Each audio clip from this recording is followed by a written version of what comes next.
Hello guys. Guys, alam niyo ba itong yung sago? Alam niyo yung sago na pakukuluan mo tapos hanggang sa maging ganito na siya, yung makunat.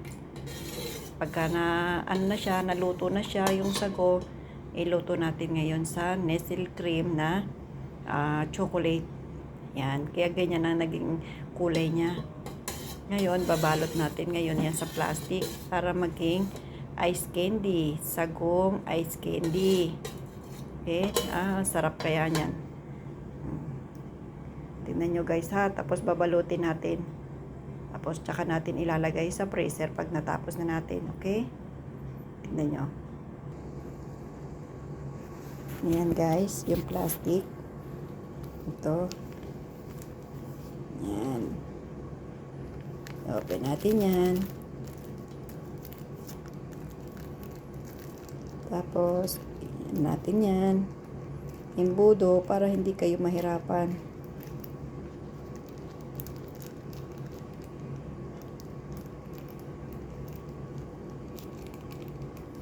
Yan.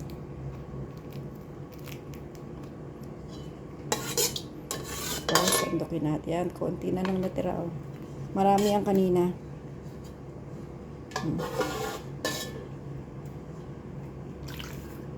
Ayan guys.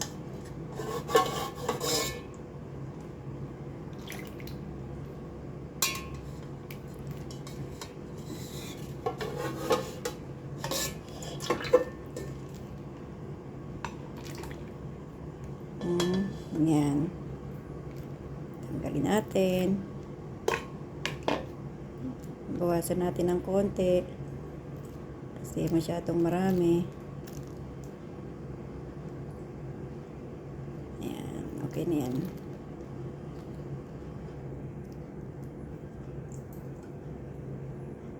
Ayan. Lipitin natin yan maigi. Parang gumagawa lang kayo ng yelo sa mga bahay nyo.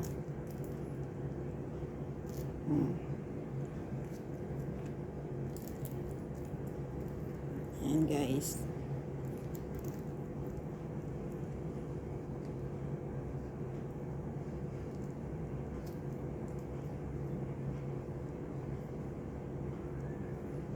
Yan na guys. Kailangan mahigpit na mahigpit para maano natin yung magpintog-pintog siya. Okay. Ito na ngayon yung mga nagawa natin guys. Yan. Ang ice candy sago. Sarap niyan. Okay. Hanggang sa matapos natin yan. Yan na siya ngayon guys. Yan natapos na natin.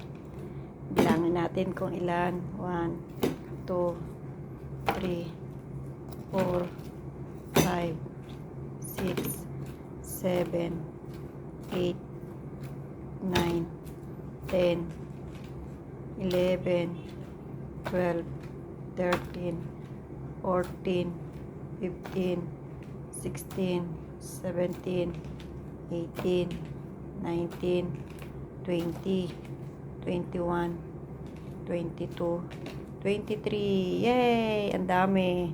Pangkain lang yan dito sa bahay, guys. Hindi yan pambenta. Gustong-gusto lang namin ng may ice candy. Lalo ngayon, tag-init na. Ayan, masarap may ice candy sa bahay. Hindi mo kailangan bumili pa sa labas. Gagawa ka na lang ng sarili mong ice candy.